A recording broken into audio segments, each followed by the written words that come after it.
Parashat Chaya Sarah.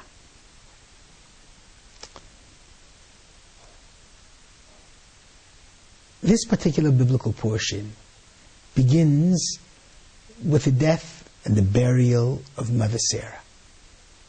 And the very last thing that Abraham does is he takes a servant and he makes him take an oath that he will find a suitable wife for his and Sarah's son Isaac, the heir to the patrimony of the Hebrew religion of Israel.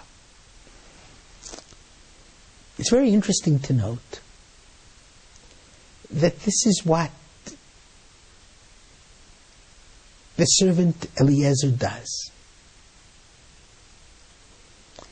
And he is never named.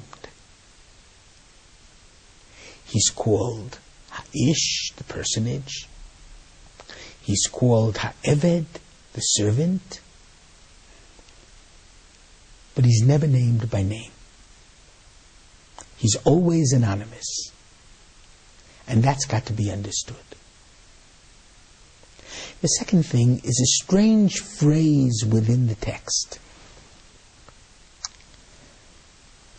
Vayikach ha'eved 10 gmalim migmalei adonav. The servant took 10 camels from the camels of his master Abraham. Vayelech, and he went on the journey to one of Abraham's kinsmen, from the area today we know of as Syria, Aleppo, the Chalabi area. V'chol tuv adonav biado. Literally the phrase means, all the good of his master, of Abraham, was in his hands. What does that mean? So the commentaries tell us all the good of his master, these 10 camels were laden with all sorts of goodies and expensive treats and delicacies. And in addition, he was given a check blanco. He was given an open check. Whatever the family of this young maiden wants, as long as she's the right person, you have to be able to pay.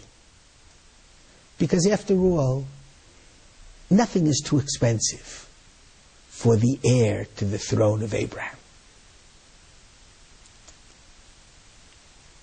I'd like to offer a second interpretation that I heard from one of my teachers, Rav Beit Din.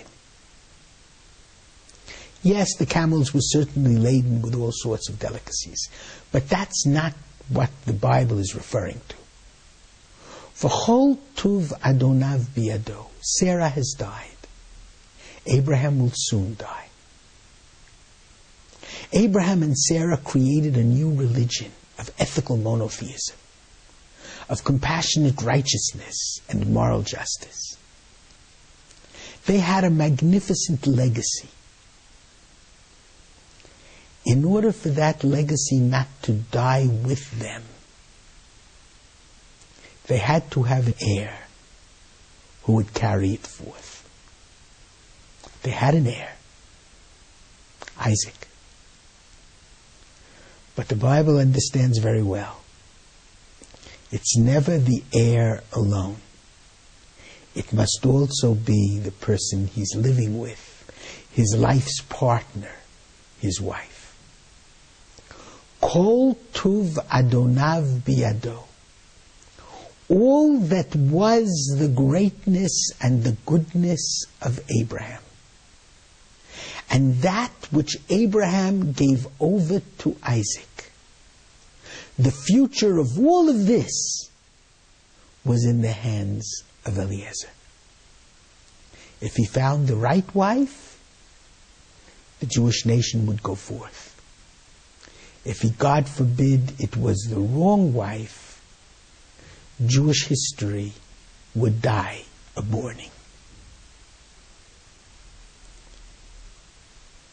And that's why Eliezer is not named. He was a magnificent servant. He was a great agent. He completely subsumed whatever ambitions, personal ambitions he might have,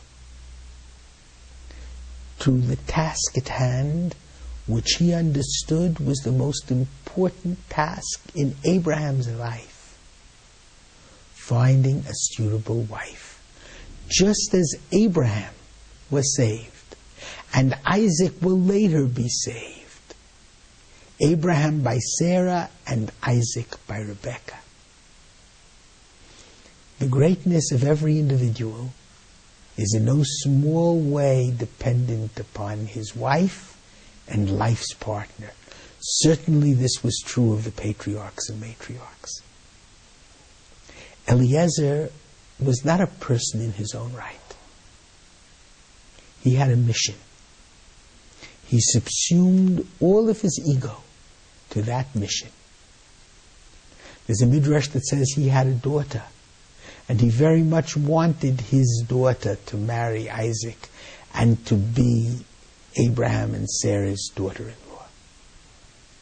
But he understood that it was not fitting. He understood that this had to be the most special woman, most special in terms of human gifts that there was.